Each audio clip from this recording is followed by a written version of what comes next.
we had continual leads, but then we just started chasing it, like grinding as hard as I could to find, like, to try to land leads. It was just a snowball. Like, I mean, like the first day or two or whatever, it was like $200, $300, and then it was like a $3,000 project, and then multiple $3,000 projects. I will say, like, for the first 4 months, it definitely looked like I was crazy because there was no money. When I took that transition from not just consuming and actually being, like, creating for it and contributing to, like, the masses, I guess, like, that's when the business actually saw it. I think my target for June was to be able to get 20. Like, I think I messaged everybody saying, like, hey, I hit my June goal. I still have 5 days left.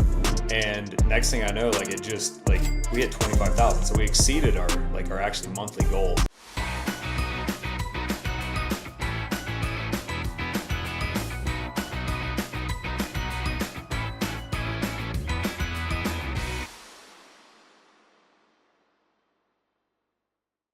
Hey, welcome to a brand new episode of the Woodpreneur podcast. This is your host, Steve. Today's guest is Justin Mitchell from Jamco Woodworks. How you doing, Justin? Great, man. How are you?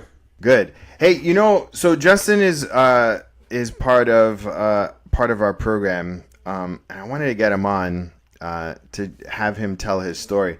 But Justin, how did you come into my world? How did we get to know each other? Was it from the podcast? I think I just kind of overall started following you about a year and a half, and then started seeing the podcast, listening to that, and then I think I listened to or watched through one of the webinars, and then you were doing like kind of a smaller scale mentorship thing, and I hit you up. Yeah. We've been connected now for like 4 months, 5 months. I think so. Yeah, since April, I believe. I think March or April.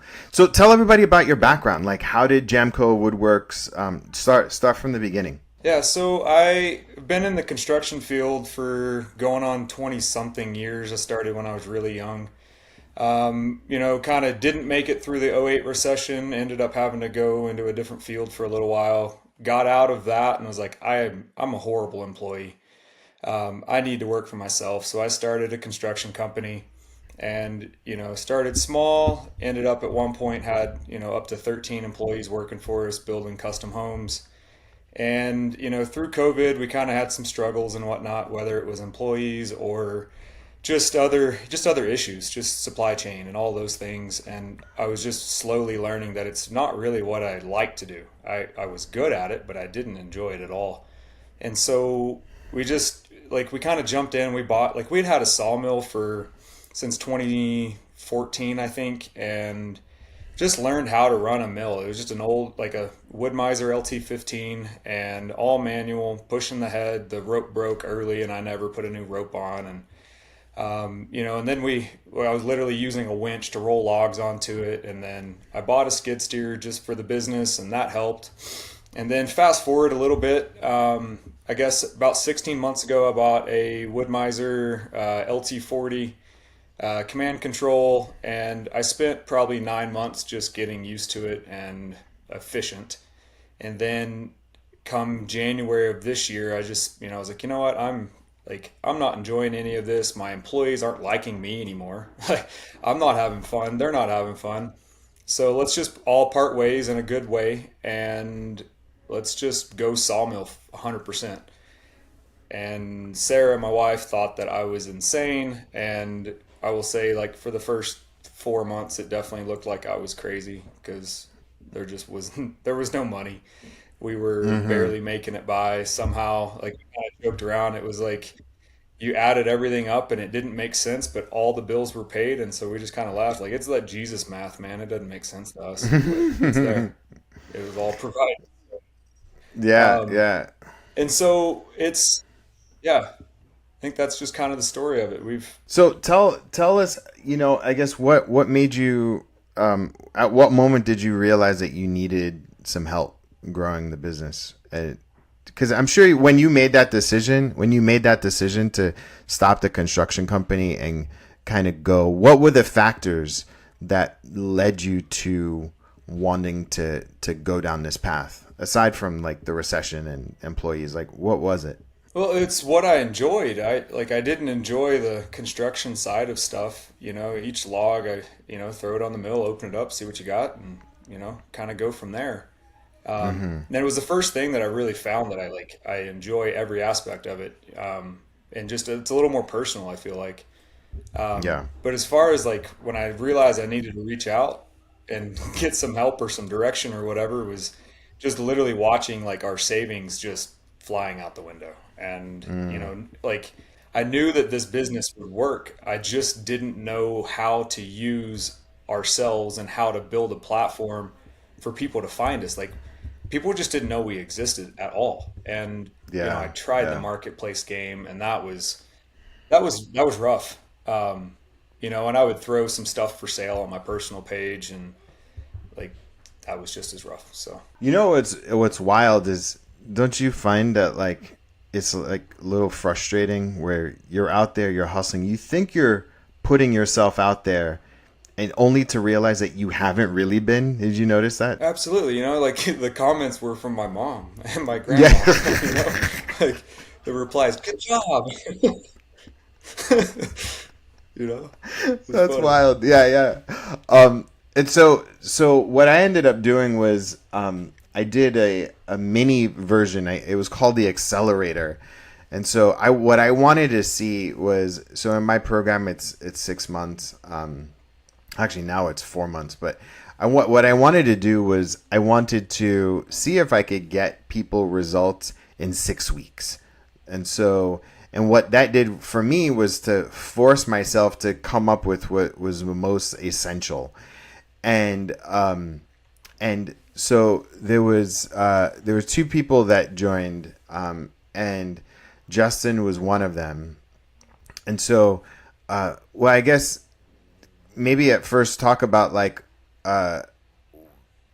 you joined on like a Thursday, Friday, and then like what did you do in those next couple of days, or shortly after joining working with me? Well, I think I signed like a Thursday or Friday. I signed up and crammed it. Like you had a couple videos and like for like personal branding and and just kind of optimizing your own Facebook stuff and things like that. And so I just started trying to slam as much of that into the weekend as I could. And then I think, man, I can't remember the exact numbers, but I want to say within 5 days we had it was like 12 or 15,000 uh, in custom orders ordered, Yeah, and we also sold additional material on top of it. I mean, it was crazy. I was like, well, that was easy. yeah, And yeah, then, I mean, what I remember was that we just ended up I was like, okay, cool, I made it. I'm good. I'm great. This is awesome. And then like I slacked off and I lost all traction. And I was like, oh, well, that didn't work out very well. So, yeah, yeah, yeah. yeah. You learn, and what's the thing that I always tell you? I think I remember the other day I said something to you. I was like, don't do what, don't what. Oh, don't stop. Don't let off the gas. Like keep it going. You have the momentum. Keep it going. You're Yeah. going to be able to find some time to put these other processes in place to slow down, but right now you've got the traction. Yeah, so this happened to somebody else, and they had like a record-breaking month, and then they're like, I'm good," and like you lose that momentum, and it is very sobering to see trickles come in or barely anything after you've had like a very impactful, short time period. And what would you say, Justin, was the sort of difference maker just in that a little beginning, right? Like what was the aha moment that you had that generated a lot of momentum for you? Well, I think that what helped us a lot was just like showing what my family's culture was and what we did. And so people were like, "Oh man, this is cool stuff what they're doing." I mean, because I mean we run a sawmill business, and so I'm outside all the time. Sarah keeps the books. My kids help out as much as they can, but then is like whenever moment I can find, man, I'm out in the woods and I'm out doing something. And so we had people start following us with that. But I think personally, like what I noticed was that like what I do and what I'm doing here and what I'm building is is relevant and it's interesting. Where before I just kind of stayed off, like, I mean, I was on social media consuming. And when I took that transition from not just consuming and actually being like creating for it and contributing to like the masses, I guess, like that's when the business actually saw it, like, and Mm. it came to the business at that point.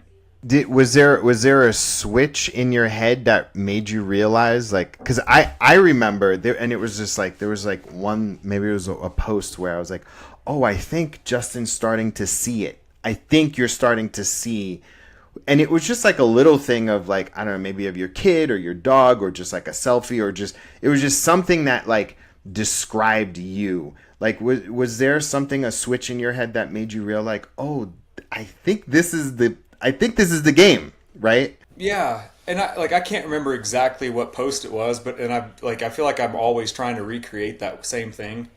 Yeah. But it definitely just this light switch came on, and I was like, and I wasn't, I'm no longer battling putting myself out there and putting my family out there. It's like where before I was like, man, people don't care, people don't want to see, people don't want to know, and at this point, honestly, like I really don't care if they do or don't. I'm going to continue doing it because it's showing results, Yeah. and it's been good for us. Absolutely. And so right after Justin did the 6 weeks, so I kind of made him an offer to jump into the full program, and he did. And then one of the things that I always encourage people is to get their partner slash wife, husband involved in their business. And I would say that, your wife Sarah being part of the business and like in the chat group, and like she holds a visible, prominent position in your community as well. And the big part of the strategy and working with us is this personal branding strategy. And because I believe that whether Justin he decides to do a sawmill business or whether he wants to do anything else, he's always going to have this community, and he's got this tools and skills in order to continue growing.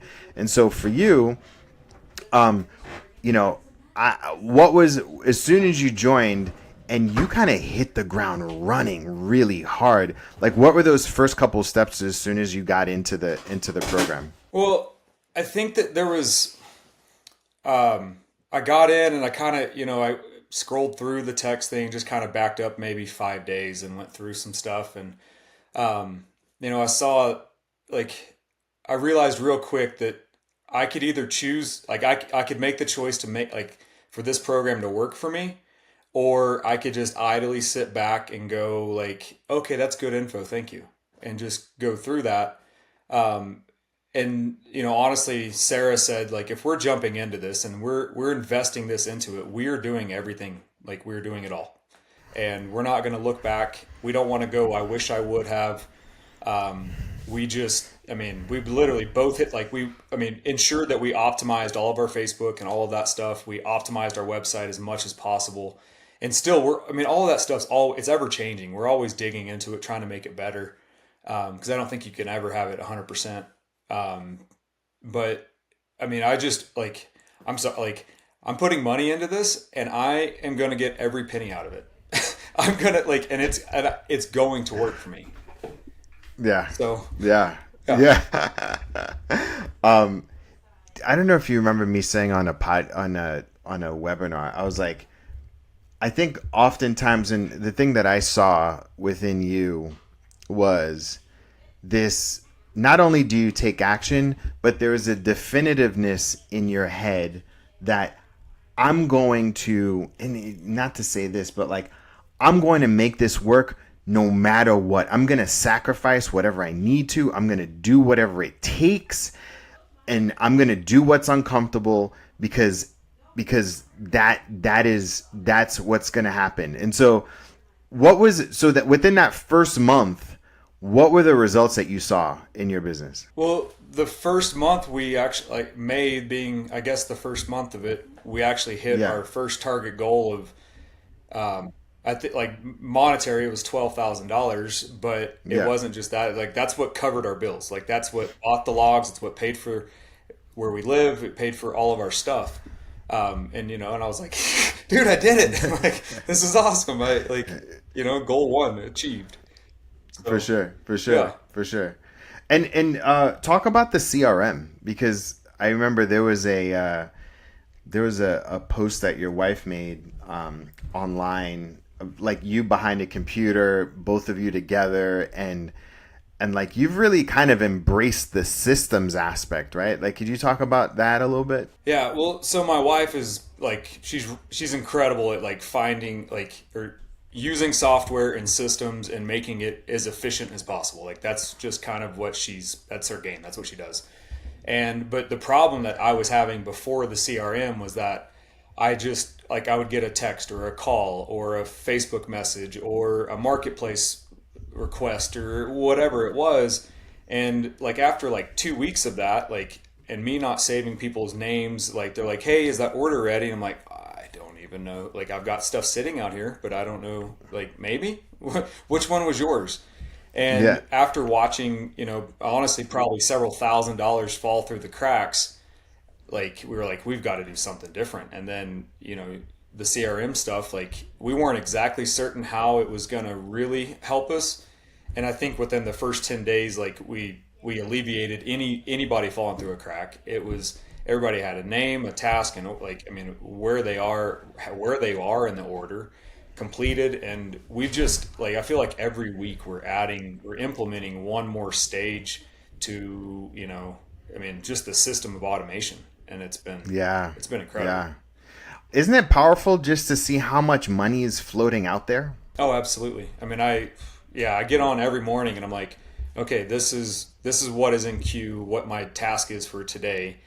This is what is ready to be picked up, and we've already got a deposit for, or we don't have a deposit for it, so I need to get the deposit, and I need to get, and then looking back at like what we sold in the last 30 days or whatever, like it's easy for me to just be like, go from task to task, but then at the like to be able to look at it and go, I have completed $20,000 worth of of material. But I've also sold that I haven't even started yet at this, and so it's really nice to be able to see it and know that the goals are going to be met, and we're able to track it and go like we need to add one more person like this, like whether it's a new contractor or we need five more homeowners or whatever it is, so that we can meet the goal for next month. You know what's wild? I believe, I don't know when it was. I think it might have been just early June where you called your shot. Do you remember that message that you sent me? You were like, I think I'm going to hit Yeah. 25,000, like double his revenue from the month before. And he called it early. You only have that when you have visibility into what's going on in your business. Isn't that true? Well, because I was also able to look back and go like, this is where I was not efficient, and I know that this can speed up. And anymore, we're not trying to land somebody for this week. I mean, that this week's already full. Next week's full. The week next I think is pretty full. We're trying to get August and maybe even the top of September right now. And and if we didn't have that CRM, there's no way that I would even be like, I mean, what, sticky notes and notepads, and they go through the washing machine on the third time. I mean, Yeah. yeah. That's so incredible. So talk to me about the double the revenue month. Can you just, because I ended up, so one day I was like, what I really get jazzed about as a mentor and a coach and somebody that's who's tasked with helping businesses grow, is like I love getting feedback from people. I love to see like, okay, this is my strategy, and then somebody implements it.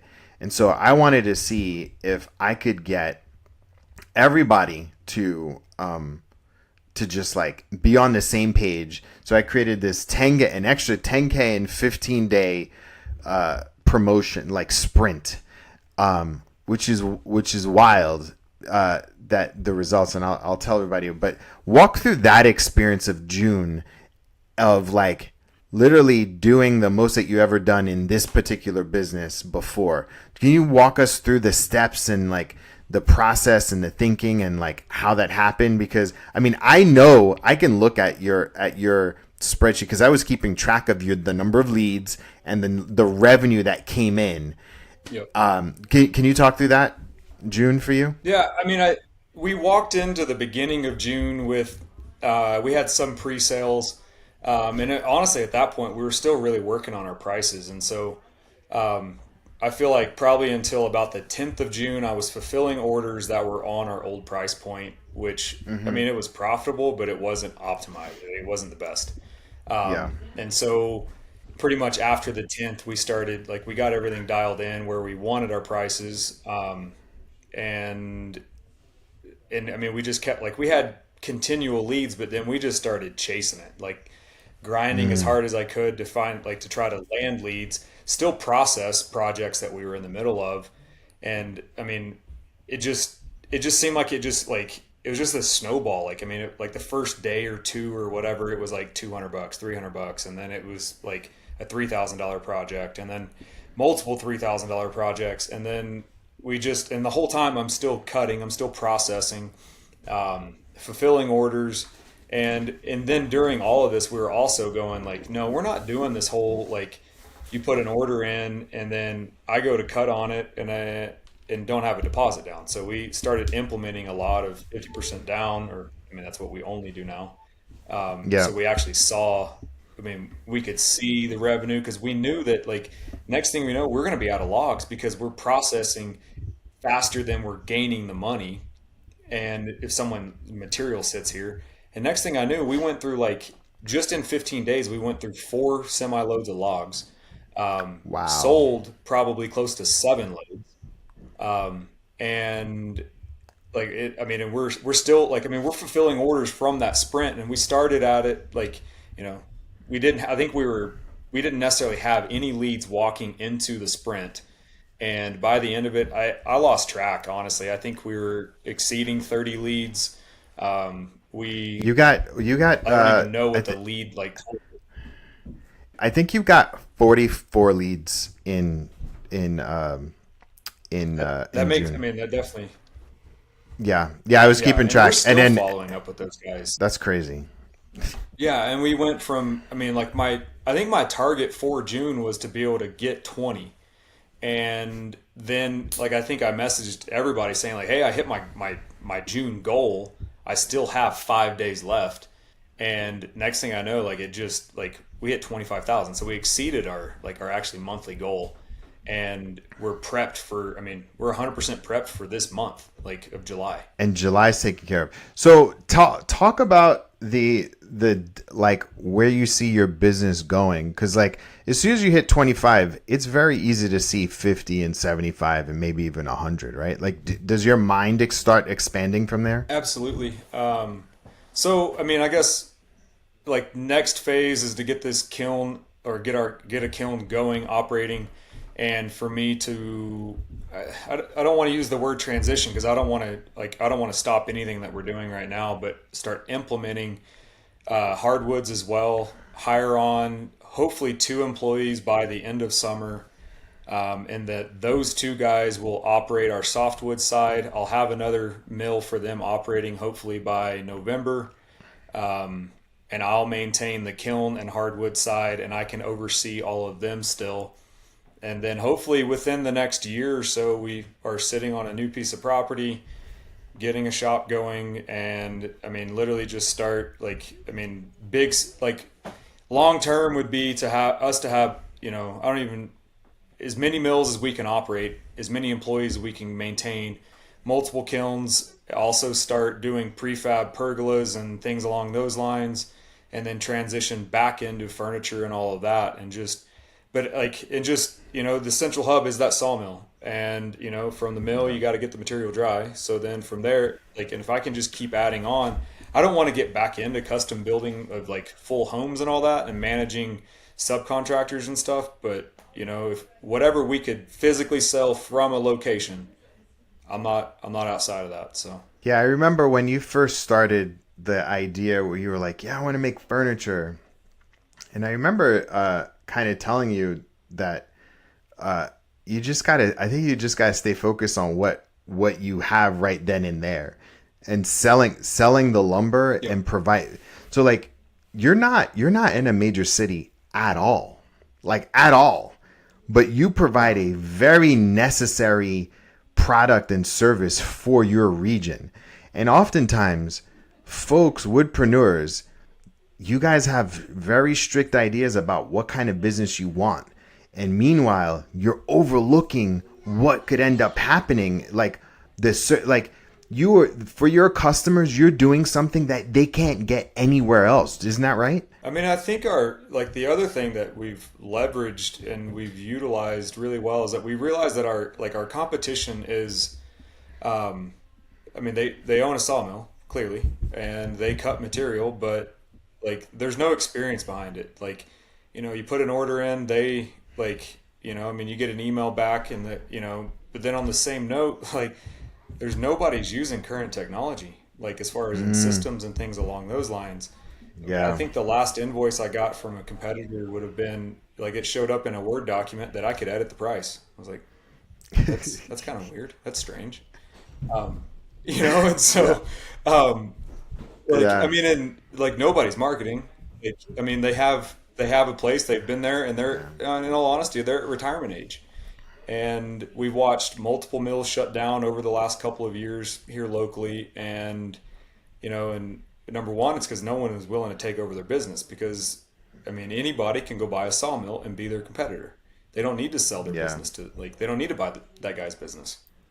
So Yeah. Yeah. we're just using Yeah. as much technology as we can so that we stay relevant. So just the other day, Justin put out an ad on Facebook, and part of the strategy is being able to leverage your personal brand and do it, and talk about the difference that getting introduced to AI has made in your life. Well, I joked earlier this morning with the group that I think this may be what saves the business because when I just like, I can literally type a rant and it gets the gist of what the rant is, and I just tell it like, clean this up for me, and it comes back with this like, I mean, honestly, I almost feel like it's too elegant for me. Yeah. But and so I got to kind of play with it a little bit. But I mean, like that Facebook post was literally a photo of my wife and myself standing on a concrete slab with maybe a skid steer in the background, and I think you could tell that we had logs. But it was just, I mean, explaining what we do, what our heart is behind this business, and what our goals are. And next thing I know, it's like, I mean, within like 3 hours, we've got, I don't even remember how many shares we've Tons had of and how many leads. comments are on it and likes and whatever.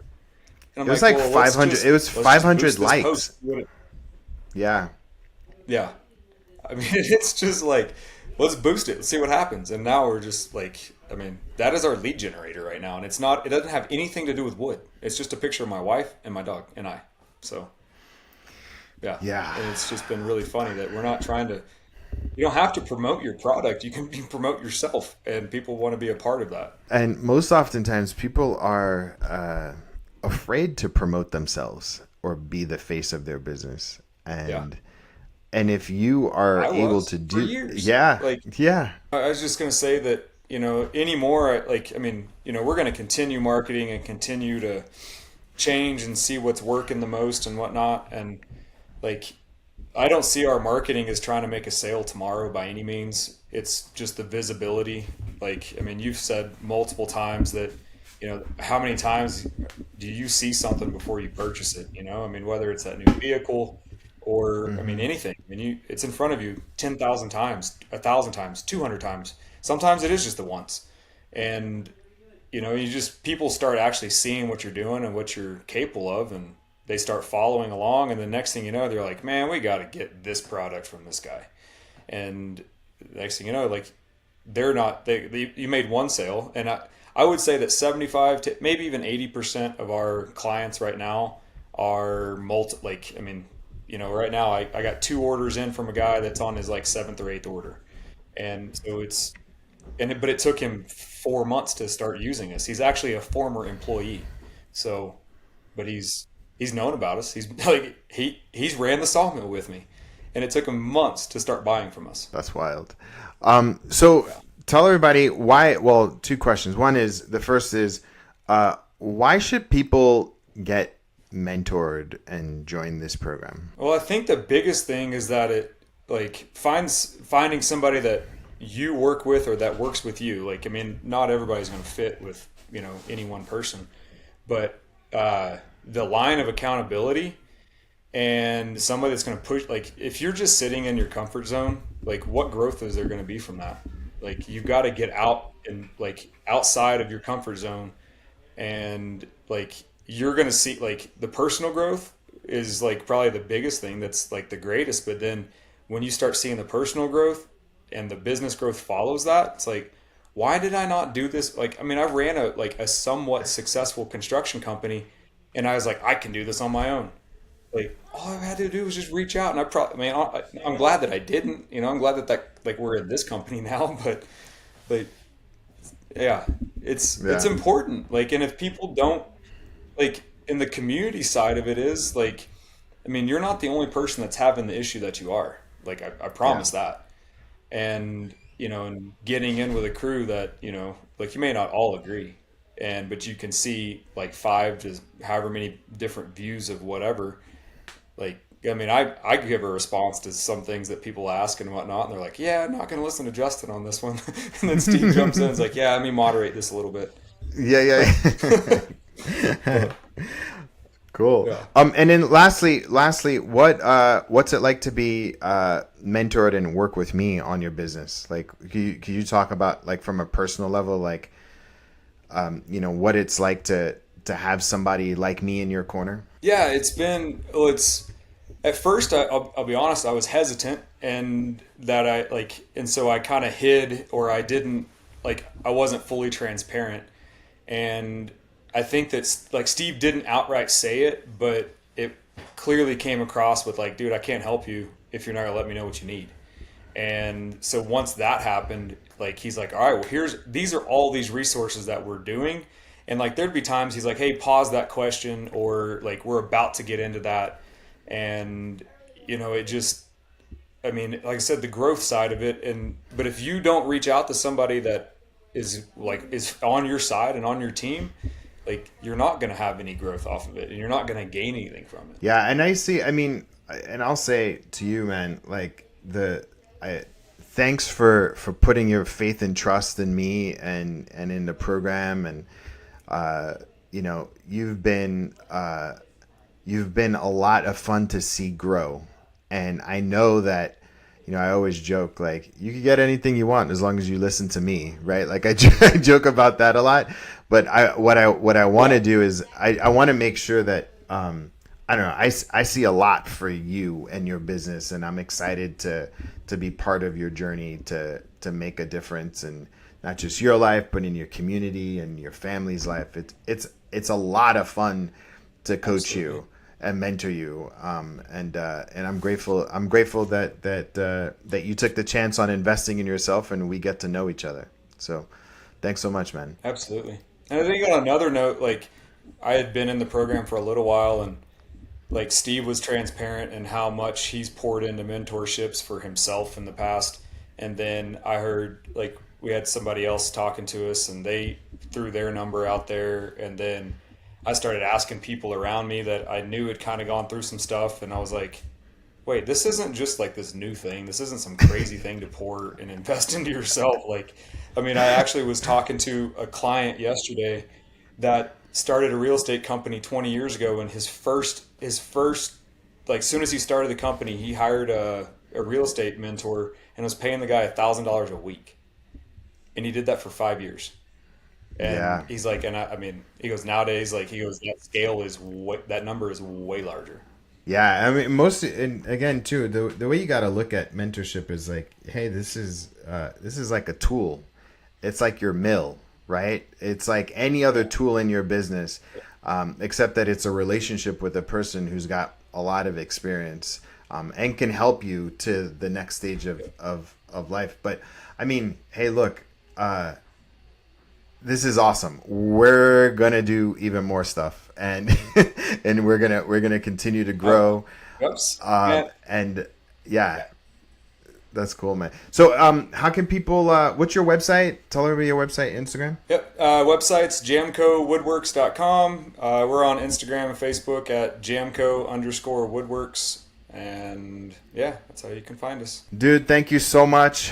Thanks so much for this interview. I know people are going to get a lot from it. You are probably, what's going to end up happening is that you're going to have people in your DMs.